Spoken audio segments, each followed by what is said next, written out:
ಎಲ್ರಿಗೂ ನಮಸ್ಕಾರ. ಇವತ್ತು ಕೆಲವಷ್ಟು ಪುಸ್ತಕಗಳ ಪರಿಚಯ ಮಾಡ್ಕೊಳ್ಳೋಣಂತ. ಎಲ್ಲಾ ಪುಸ್ತಕಗಳು ಕುವೆಂಪು ಅವರ ಪುಸ್ತಕಗಳು. ಕುವೆಂಪು ಅವರ ಪುಸ್ತಕ ಅದ್ರಾಗೇನು ವಿಶೇಷ ಅಂತಂದ್ರ ಈ ಎಲ್ಲಾ ಪುಸ್ತಕಗಳ ಬೆಲೆ ಬರೀ 50 ರೂಪಾಯಿ. 50 ರೂಪಾಯಿಗಿನ ಕಮ್ಮಿ ಬೆಲೆಯ ಪುಸ್ತಕಗಳು.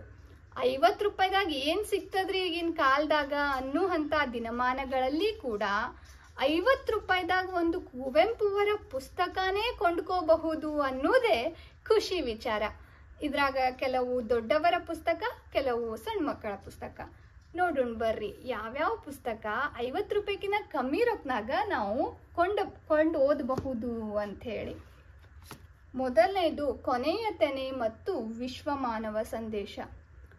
ಧರ್ಮ ಜಾತಿಗಳ ಗೋಜಲ್ನಾಗ ಬಿದ್ದು ಇವತ್ತಿನ ಯುವ ಪೀಳಿಗೆ ಆದ ನಾವುಗಳು ಅದೆಷ್ಟು ನರಳಿಕತ್ತೀವಿ. ನಮ್ಮ ದಿನಗಳನ್ನ ಜೀವಮಾನವನ್ನ ಗೊಡ್ಡು ಅಂಧ ಅನುಕರಣೆಗಳಿಗೆ ಮೀಸಲಾಗಿಟ್ಟು ಎಷ್ಟು ಹಿಂಸೆಗೆ ಒಳಗಾಗ್ಲಿಕತ್ತೀವಿ ಅನ್ನೋದನ್ನ ಗಮನದಾಗಿಟ್ಕೊಂಡು ವಿಶ್ವ ಮಾನವತೆ ಅಂದ್ರೆ ಏನು, ಯಾವುದು ನಿಜವಾದ ಧರ್ಮ ಅನ್ನೋದನ್ನ ದ ಅನ್ಹೌಸ್ಡ್ ಕಾನ್ಸಿಯಸ್ನೆಸ್ ಅಂತ ಹೇಳಿ ಇಷ್ಟು ಚಂದ ಬರ್ದಾರಲ್ಲ. ಎಲ್ಲ ಯುವಕರು ಓದಲೇಬೇಕಾದಂಥ ಈ ಪುಸ್ತಕ ಕೊನೆಯ ತೆನೆ ಮತ್ತು ವಿಶ್ವ ಮಾನವ ಸಂದೇಶ. ಇದರ ಬೆಲೆ ಬರೀ 36 ರೂಪಾಯಿ.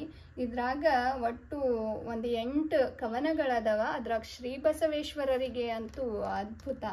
ಎಲ್ಲ ಕವನಗಳು ಒಂದಕ್ಕಿಂತ ಒಂದು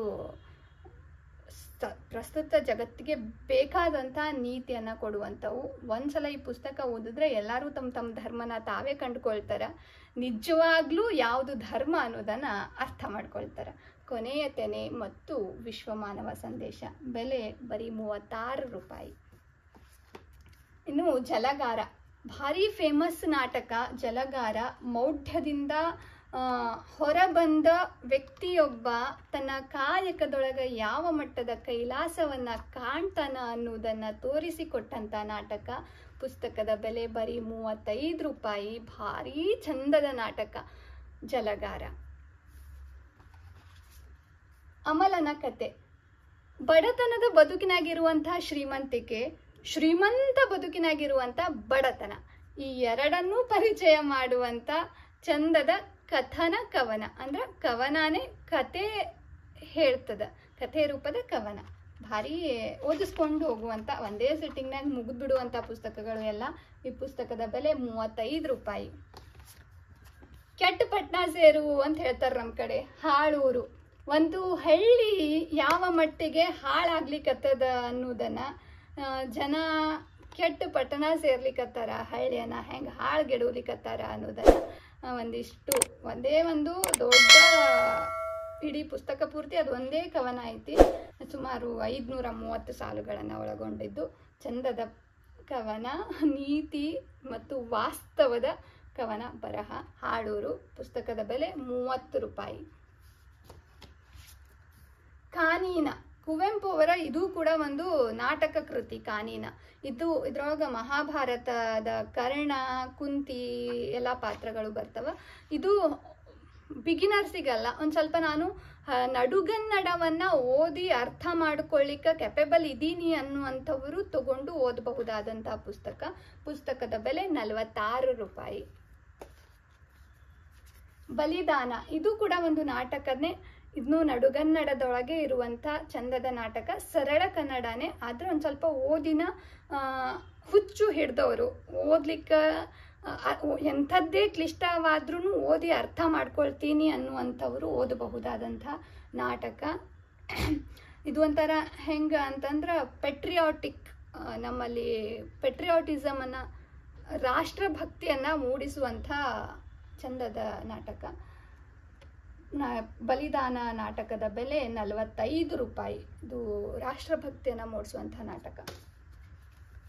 ಅನುತ್ತರ, ಇದು ಕವನಗಳ ಸಂಕಲನ. ಇದರ ಕೆಲವಷ್ಟು ಕುವೆಂಪು ಅವರ ಕವನಗಳದಾವ. ಸಾಕಷ್ಟು ಕವನಗಳು ಪ್ರೇಮಕ್ಕೆ ಸಂಬಂಧಿಸಿದಂಥ ಕವನಗಳು. ಒಟ್ಟು 21 ಕವನಗಳನ್ನು ಹೊಂದಿದಂಥ ಈ ಪುಸ್ತಕದ ಬೆಲೆ 35 ರೂಪಾಯಿ. ಒಂದು ಕವನದ 1-2 ಸಾಲುಗಳನ್ನು ಓದ್ತೀನಿ ಕೇಳ್ರಿ. ಸತಿಪತಿಗೆ ಒಬ್ರಿಗೊಬ್ರು ಅವರೇ ದಿವ್ಯೌಷಧ ಅಂತ. ಈ ಜಗದ ಜಂಜಡಕ್ಕೆ, ಈ ಜನದ ಕೋಟಲೆಗೆ, ನಿನ್ನ ಅವಲೋಕನವೇ ಸಿದ್ಧ ಔಷಧ. ವಂದಿಸುವೆ ಈರ್ಷೆಗೂ ಮತ್ಸರಿಪ ನಿಂದೆಗೂ, ನಿನ್ನ ಆಲಿಂಗನವೇ ಪರಮೌಷಧ. ಒಂದು ಅಪ್ಪುಗೆ ಎಷ್ಟೆಲ್ಲ ಸಮಸ್ಯೆಗಳನ್ನು ಬಗೆಹರಿಸ್ತದ, ಒಂದು ಆಲಿಂಗನೇ ಪರಮೌಷಧ ಆಗ್ತದ ಅಂತ ಹೇಳ್ತಾರೆ. ಪುಸ್ತಕದ ಬೆಲೆ 35 ರೂಪಾಯಿ. ಇನ್ನು ಕೆಲವಷ್ಟು ಸಣ್ಣ ಮಕ್ಕಳ ಪುಸ್ತಕಗಳು. ಇದು ಮೋಡಣ್ಣನ ತಮ್ಮ. ನಾವೆಲ್ಲ ಪ್ರಕೃತಿಯನ್ನು ಯಾವ ಮಟ್ಟಿಗೆ ಹಾಳು ಮಾಡ್ಲಿಕ್ಕತ್ತೀವಿ ಅದ್ರ ಬಗ್ಗೆ ನಮ್ಮ ಮಕ್ಕಳಿಗೂ ಅರಿವು ಮೂಡಿಸ್ಲಾರ್ದಂಗೆ ಅವರನ್ನೂ ಆ ಪ್ರಕೃತಿ ಹಾಳು ಮಾಡುವ ಕ್ರಿಯೆಯೊಳಗೆ ತೊಡಗಿಸ್ಬಿಟ್ಟಿವಿ ಅನ್ನೋದನ್ನು ಭಾಳ ನೊಂದುಕೊಂಡು ಪ್ರಕೃತಿ ತನ್ನ ಎಳೆ ಮಗುವಿಗೆ ಹೇಳಿದಂಥ ಮಾತುಗಳೇ ಮೋಡಣ್ಣನ ತಮ್ಮ. ಪುಸ್ತಕದ ಬೆಲೆ 36 ರೂಪಾಯಿ. ಇದು ಗೀತ ನಾಟಕ ಅಂದ್ರೆ ಹಾಡ ನಾಟಕದ ರೂಪನಾಗ ಚಂದದ ಓದಿನ ವಿಶಿಷ್ಟ ಅನುಭವವನ್ನು ನೀಡ್ತದ, ಮಕ್ಕಳಿಗೆ ಕೂಡಿಸ್ಕೊಂಡು ಹೇಳಬೇಕಾದಂಥದ್ದು. ನರಿಗಳಿಗೆ ಏಕೆ ಕೋಡಿಲ್ಲ, ಇದೊಂದು ಕತೆ. ಭಾರಿ ನರಿಗಳಿಗೆ ಮೊದಲು ಕೋಡ್ ಇತ್ತಂತ, ಆ ಕೋಡ್ ಹೆಂಗೆ ಹೋಯ್ತು ಅನ್ನೋದನ್ನು ಒಂದು ಇಮ್ಯಾಜಿನರಿ, ಒಂದು ಪಂಚತಂತ್ರದ ಕತೆ ರೂಪದ ಕತೆ ಇದು. ಕುವೆಂಪು ಅವರ ನರಿಗಳಿಗೆ ಏಕೆ ಕೋಡಿಲ್ಲ ಪುಸ್ತಕದ ಬೆಲೆ 30 ರೂಪಾಯಿ.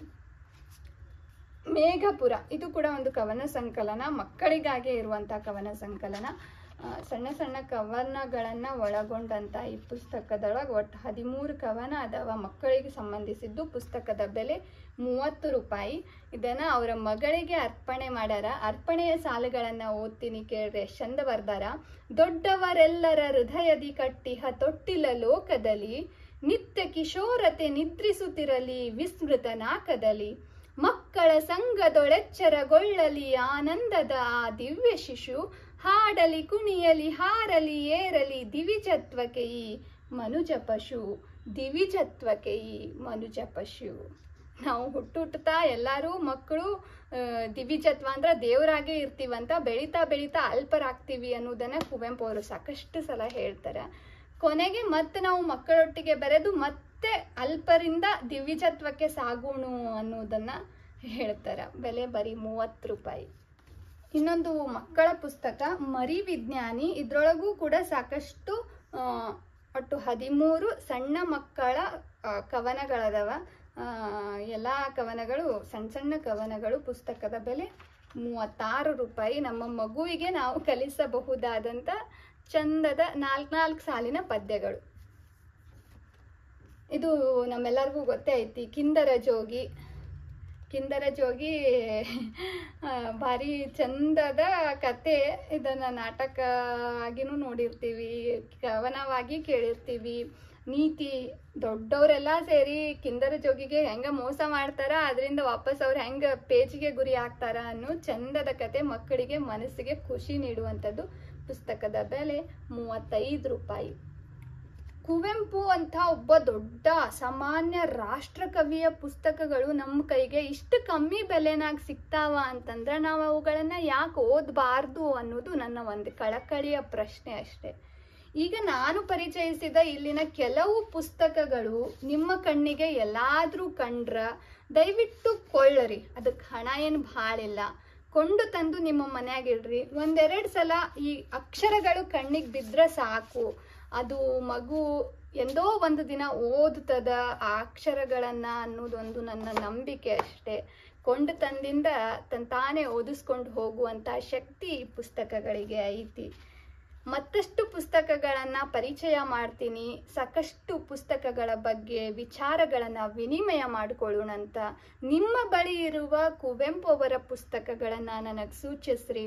ಸಾಧ್ಯ ಆದಷ್ಟು ಕನ್ನಡ ಸಾಹಿತ್ಯ ಅದಷ್ಟು ಶ್ರೀಮಂತ ಸಾಹಿತ್ಯ, ಅದರೊಳಗೆ ಒಂದು ಚೂರು ನಮ್ಮನ್ನು ನಾವು ತೊಡಗಿಸಿಕೊಳ್ಳೋಣಂತ, ಪುಸ್ತಕದ ಸಂಸ್ಕೃತಿಯನ್ನು ಬೆಳೆಸೋಣಂತ ವಿಷಯದ ಆಸಕ್ತರಿಗೆ ವಿಡಿಯೋವನ್ನು ಹಂಚ್ರಿ.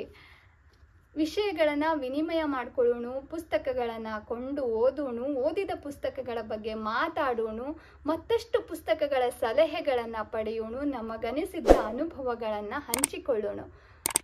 ಸಾಧ್ಯ ಆದಷ್ಟರ ಮಟ್ಟಿಗೆ ಪುಸ್ತಕದ ಸಂಸ್ಕೃತಿಯನ್ನು ಬೆಳೆಸೋಣ. ಧನ್ಯವಾದ.